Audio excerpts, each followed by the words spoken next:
Welcome everybody to the Central Asia program. My name is Sébastien Pérouse. I'm a research professor here with the Central Asia program. So today's workshop on religion, state and secularism and Eurasia and beyond, I specified is part of our program on Central Eurasian religion in international affairs initiative, that is SERIA, which is funded by the Henry Luce Foundation. Just a few words on this program. It aims to be a platform of dialogue between the policy community and the scholarly community. It promotes religion as a societal shaper that has broader implications in shaping politics, economy, and culture. And it investigates three fundamental research axes. First, religion and entrepreneurship. Second, religion and identity. And third, religion and the nation state. And using this approach, the SERIA aims to contribute to a broader discussion on the role of religion in international affairs. And so several seminars, as some of you probably know, have already been held in the scope of this program. And so today, this workshop will explore state-sponsored secularism in the Eurasian continent and beyond, and investigate how the political authorities manage the concept of the separation of state and religion, and in many cases, actually how the political authorities instrumentalize it to consolidate authoritarian practices. For example, in Central Asia, after independence, we have seen a combination of two phenomena. First, the liberalization of political life, and second, what has been called a religious renewal, or at least the sentiment of a religious renewal. A religion has been viewed as one of the elements legitimizing national identities that are considered as natural, meaning that religion is a part of a community's traditions. The new Central Asian states have thus seized their religious identity in order to turn it into an element of national obsession as well as the social base of political power. So each government made every effort to promote the idea of deep changes and opted for a religious renewal and the idea of a rebirth of national traditions. But at the same time, under the influence of the Soviet regime from which they originated, the political authorities quickly perceived religions, and more specifically Islam, as potential ideological competitors. And this led them to try to take in hand a development that they feared might be somewhat uncontrollable, while trying at the same time to exonerate themselves from the charge that they were reverting to former Soviet practices, which they themselves had denounced, as you know. So they regularly used the excuse of possible threat to democracy and to the integrity and stability of societies in transition. So the questions raised about the future of Islam in this region and the possible expansion of small militant Islamist groups have often hidden, I think, a more structural question. How did the post-Soviet regimes, which were much influenced by authoritarianism, handle the religious issue after independence? The Central Asian states, but also Russia, by the way, have been confronted with numerous questions. For example, how is it possible to maintain a secular framework, erase the memory of militant atheism, and also promote religion in its many denominations? How can a key place be granted to religion while maintaining the principle of secularism and controlling the movements that the authorities consider, rightly or wrongly, as dangerous, extremist, or terrorists? And what we see actually is that the current governments in Russia and Central Asia answered this last question as early as the second half of the 1990s by taking a very distinct authoritarian turn and alleging that it was their duty to cope with the threat of political and social destabilization, which the extremist religious groups would mainly be responsible for. So today we will of course talk about Russia and Central Asia. Alexei Malachenko, who is obviously one of the best scholars on Central Asia and Russia, will address this issue. But the aim of this workshop is to have a comparative approach with other regions in the world. And to do that, we have today Nader Hashemi, who will address the issue of secularism in Egypt and Iran, and Sean Roberts, who will talk about how secularism is managed in Xinjiang. I would like to thank our presenters today for taking their time to be with us and to share with us their knowledge and their opinion on this very important issue. And I'm all the more thankful that two of them actually had to travel to be with us today. And Alexei Malachenko actually is coming from Russia, so he had a long trip to join us today. So thank you, and thank you anyway to the three of you. We will start with Nader Hashemi, who is the director of the Center for Middle East Studies and an associate professor of Middle East Studies and Islamic Politics at the Joseph Corbett School of International Studies at the University of Denver.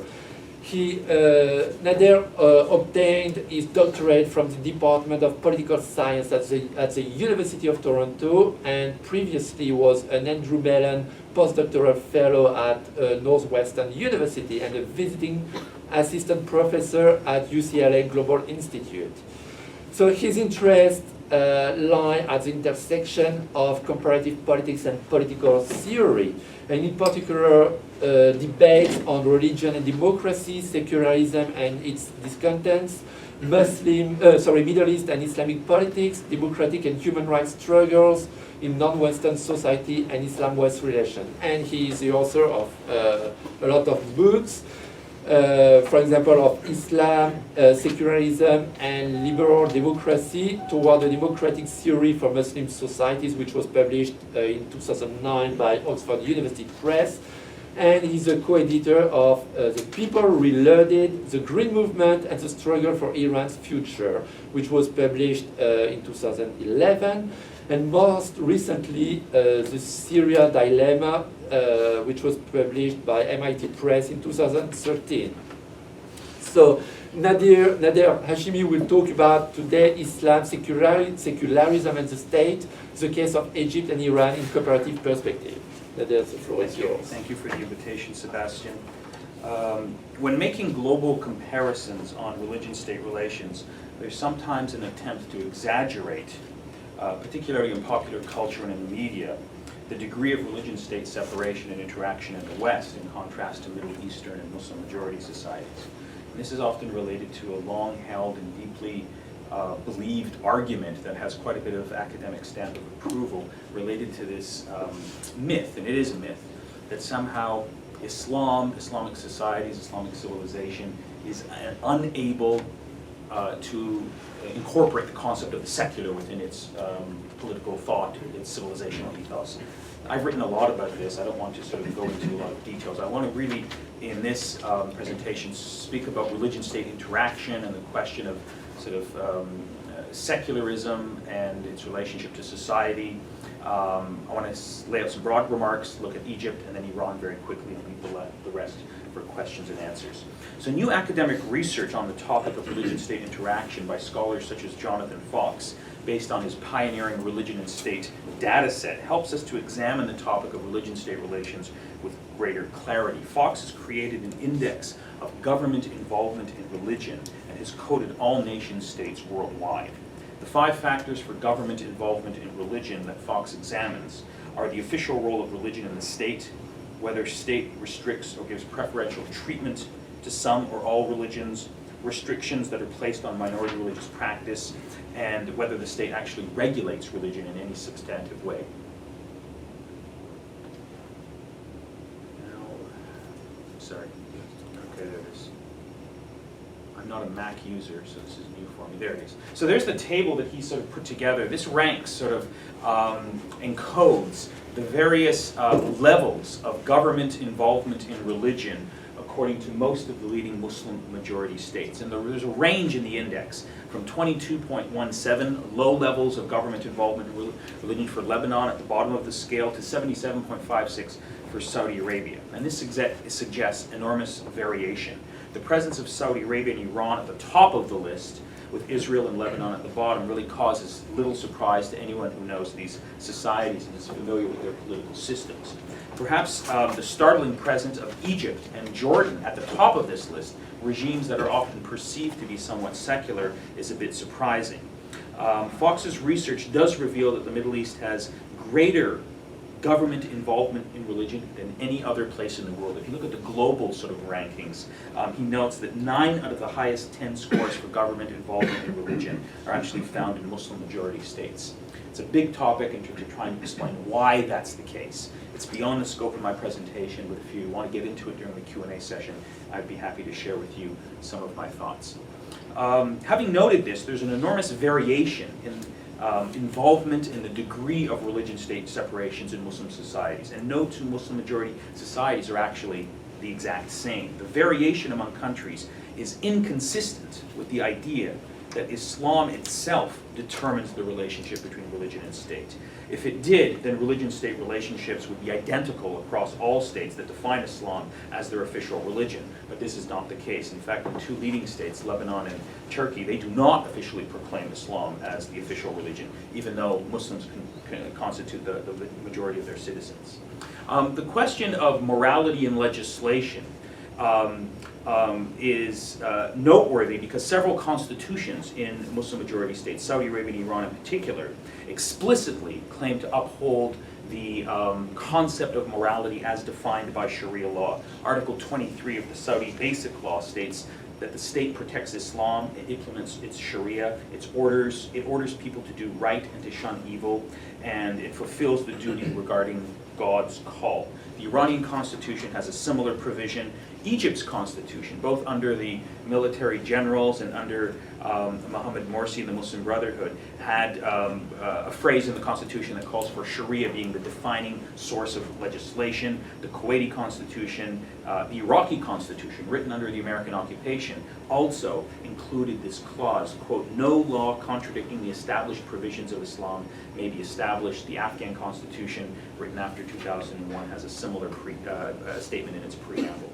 Now, such provisions might suggest a uniformity of legislation among these states, but uniformity there is not in the significance attached to constitutions and not in the interpretation of those clauses. What constitutes Islamic law differs, and there's deep disagreement, not just between Shiites and Sunnis, but within Shiite communities and within Sunni traditions.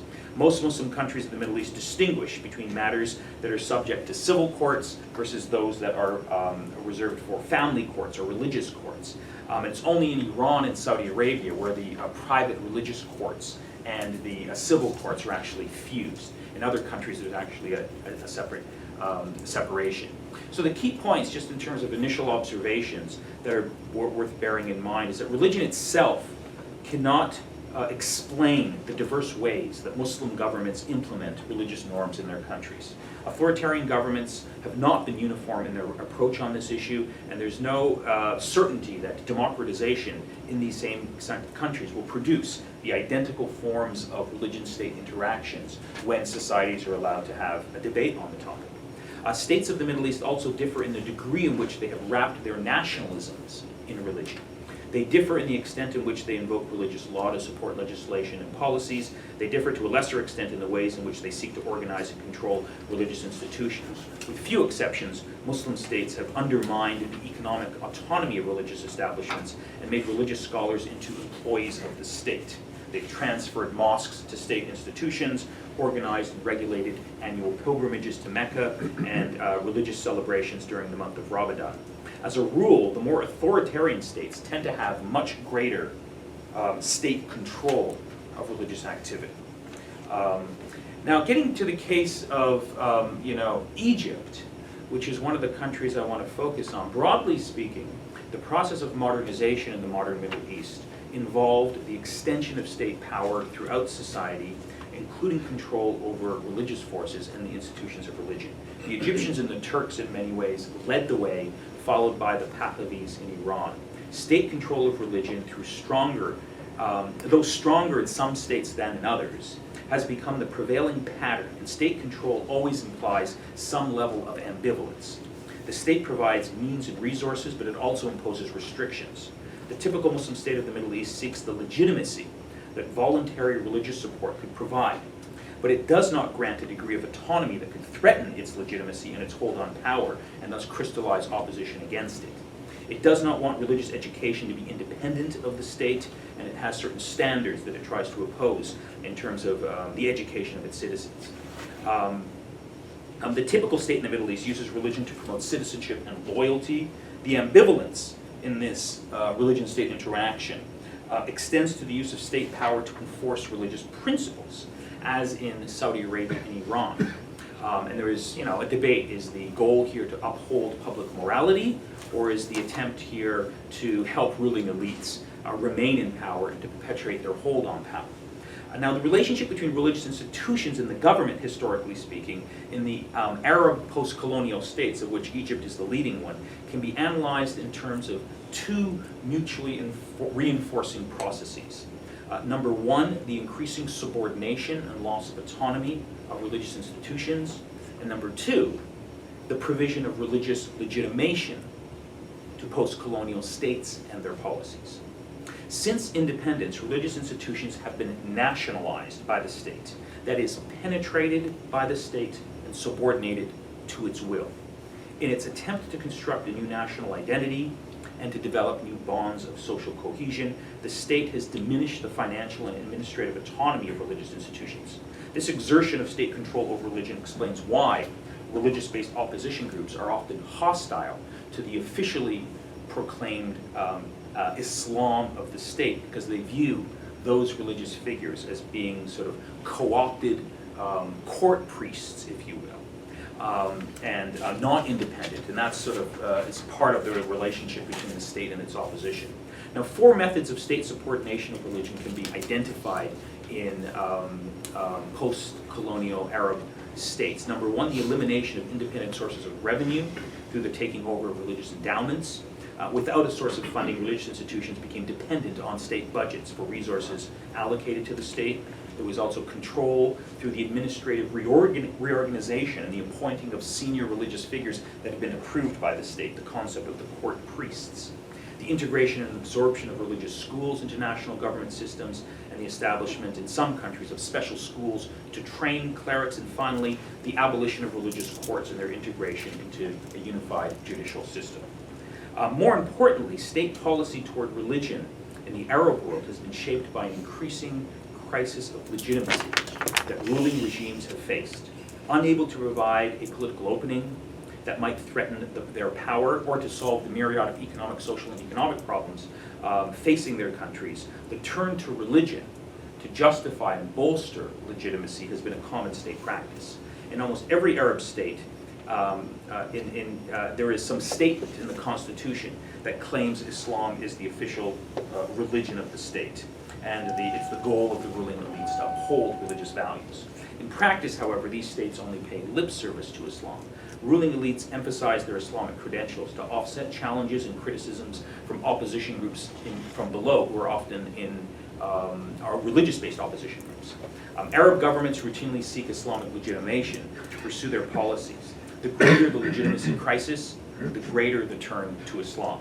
So, for example, Gamal Abdel Nasser, the great secular nationalist champion of pan-Arab nationalism, increasingly relied on religion when he faced criticism from other Arab regimes. In the 1950s and the 1960s, there was a Cold War between Saudi Arabia on the one hand, the monarchies, the conservative pro-American monarchies, and the Arab nationalist republics. And so Saudi Arabia would criticize Gamal Abdel Nasser and his nationalist socialist policies by claiming that, look, you're not really pursuing policies that are rooted within Islamic tradition, you're pursuing policies that are communist and atheist in orientation. And in response, Gamal Abdel Nasser would make the argument that actually his socialist policies was very much in keeping with the essence of Islam. Scores of books were published in Egypt in the 50s and the 60s to advance the argument that the Prophet Muhammad was in fact a socialist, and that the values of socialism and Islam were compatible. In this context, a book by Mustafa Sabai called Socialism in Islam became required reading in Egyptian schools during this time. And if you look at a lot of the Islamic journals that were published at that time in the 1960s, many of them tried to sort of make the argument that Islam and socialism were intricately linked and not in contradiction. So Anwar Sadat comes to power in the early 1970s, and he takes the use of Islam as a legitimating device to new levels. His speeches were full of religious words, symbols, and quotations from the Quran, earning him the title of the believer president. And this was tied to a new policy of relaxing restrictions, where he allowed Muslim Brotherhood leaders who were in jail and who were in exile to return to Egypt. Their publications were allowed to exist in a very careful and a selective way. And so this sort of somewhat liberalizing of the political opposition in Egypt under Anwar Sadat, is turning to Islam, had an ulterior motive. And the ulterior motive was one that other states have practiced in the past. The opposition to Sadat in the 1970s from within civil society was coming from Nasserite, socialist, and communist groups. And Egypt was facing at the time numerous economic problems that had led to bread riots and disturbances. And Sadat was hoping that by relaxing tensions, by allowing political Islam to come into the public sphere, they would provide a counterweight to the forces on the political left, the Marxists, the socialists, and the Nasserites. Now, a striking example of how Islam was used as a legitimation purpose came in the context of the Camp David peace accords between Egypt and Israel in the late 1970s. The official court-appointed clerics in most Arab countries had condemned the treaty as a betrayal of Islamic principles and ethics. Sadat, by contrast, advanced an argument based on the Treaty of Hudaybiyah, when the Prophet Muhammad made peace with his enemies, to justify a peace with Israel in Islamic terms. And he got the court clerics in Al-Azhar to issue a statement in 1979 saying that war and peace are the responsibility of the head of state. The Quran instructs believers to make peace with enemies, and it's the head of state's job to determine when to make peace and when to make war. Thus, according to Sadat and his court priest, the Camp David peace treaty was actually justifiable within Islamic norms. But it should be noted that the exact same religious institutions and many of the exact same religious leaders in Egypt issued a statement 15 years earlier arguing that the recognition of the State of Israel was Islamically forbidden, and cooperation with states that had friendly relations with Israel could not be reconciled with Islamic ethics. And there's actually a deeper historical parallel here that goes back to the time of Napoleon Bonaparte, who invaded and occupied Egypt for a few years, and he actually was able to sort of use Egyptian clerics via a carrot and stick process to get some of them to issue rulings and fatwas to support French policy in Egypt. In many ways that successive sort of rulers of the state in Egypt were able to do. And this is actually a common pattern. If you look at all of the heads of state of Egypt, from Gamal Abdel Nasser to Anwar Sadat to Hosni Mubarak, and then on to General Abdel Fattah el-Sisi, all of them have employed the use of religion increasingly to justify their own rule. So when you had the military coup in Egypt in 2013, when the coup was actually announced, for those of you who might remember the moment, General el-Sisi comes before the podium, and he's actually surrounded on one side by the Coptic Christian Pope, and on the other side by the head of Al-Azhar, Islam's sort of most prestigious institution in Egypt. And over the course of the crackdown against the Muslim Brotherhood, these religious figures have been on television, have been issuing statements, justifying the new change of government, justifying the coup d'etat, and celebrating the heroic leadership of General Abdel Fattah el-Sisi. Religious scholars are regularly featured on television, praising the current government and denouncing the Muslim Brotherhood.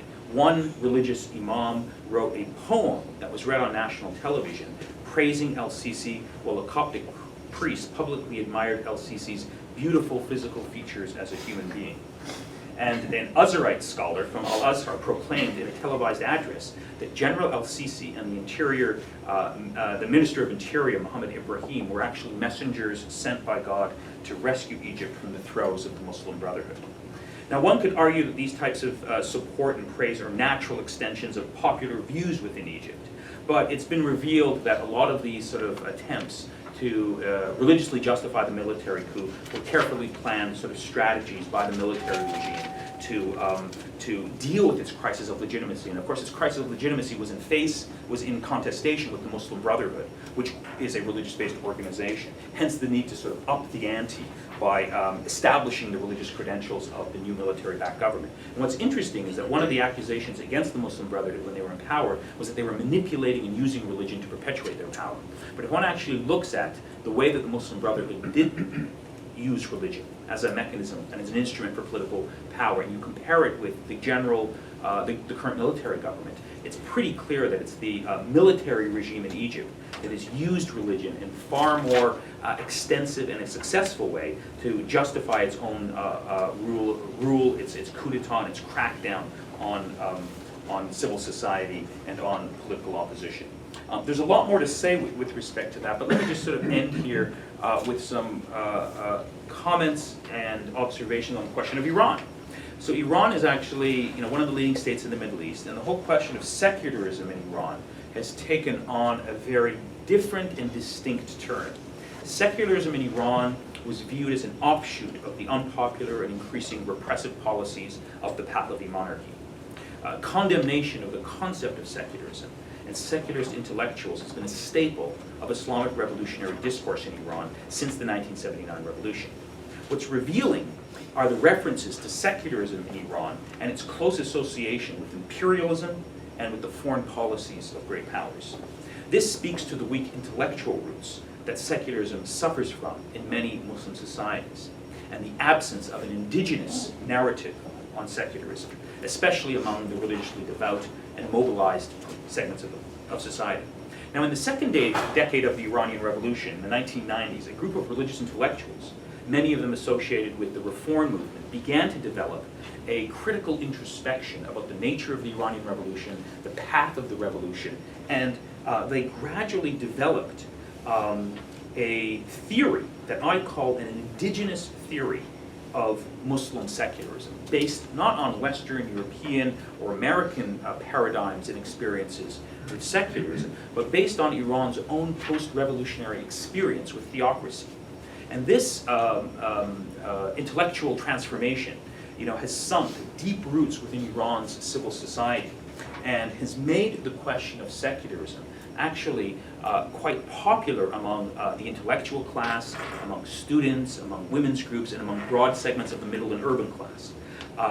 And this, of course, was tied to the political changes that were initiated at the time of the late 1990s that coincided with the reformist presidency of Mohammad Khatami.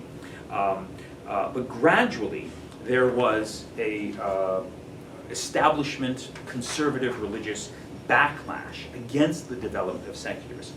And so the Islamic Republic responds to the question of secularism, the growing demands for the separation of religion and state, by declaring secularism effectively a sin and a national crime, to publicly advocate for secularism. And I'm not talking about the most expansive definition of secularism, the philosophical rejection of God, Allah, Christopher Hitchens and some of the new atheists. I'm talking about just the most narrow form of the idea that the institutions of the state should be independent from the institutions of religion. That is actually a public crime in Iran, and you can go to jail for publicly advocating the concept of secularism. And the leaders of the Islamic Republic are actually right to be very fearful of the development of a discourse on secularism, because a discourse on secularism advocating the separation of religion and state in Iran is effectively calling for the end of the Islamic Republic.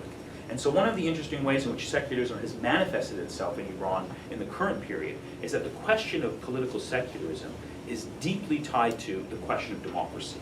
All of the leading democratic activists, theorists, intellectuals, many of them who were supporters of the Ayatollah Khomeini and supporters of the Islamist project, over the course of the last 15, 20 years have undergone their own transformation and now publicly support the separation of religion and state. Of course, many of them do it from exile, because to do so publicly in Iran can land you into jail. And the Iranian regime is paranoid over this. So let's just give me one example by way of sort of conclusion in terms of how the Iranian regime has reacted and responded to these calls and these demands for secularism.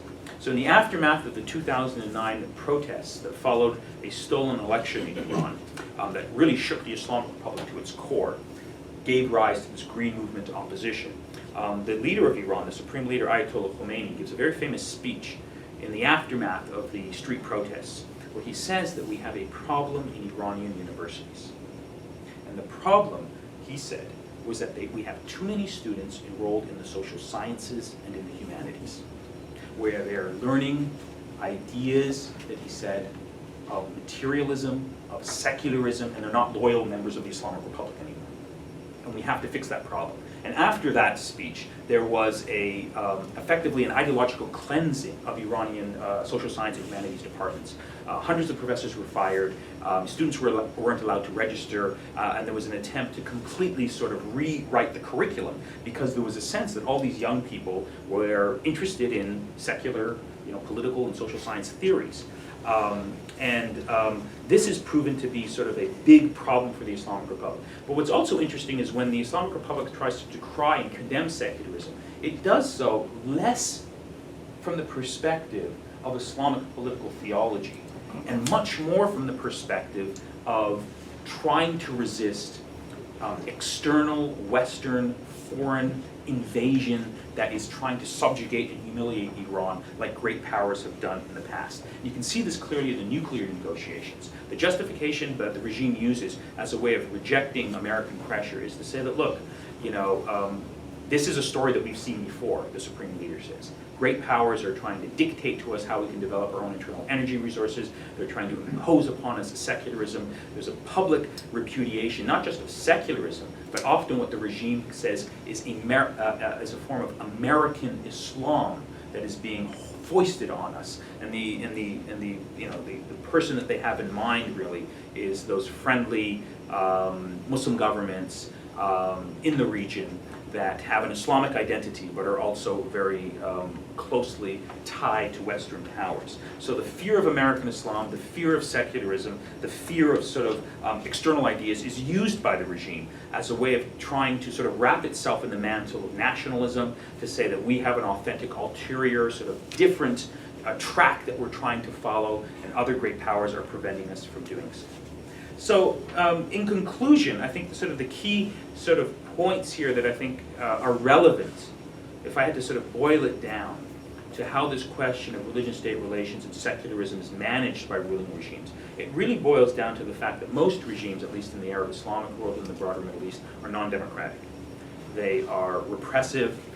They are facing crises of legitimacy in different levels, some countries more, some countries less. And so the regime tries to engage in these types of intellectual gymnastics and arguments as a way of increasing its own legitimacy if it's facing a religious-based opposition, claiming that we are the sort of guardians of public morality and other expressions of religion are actually heretical, backward, unacceptable.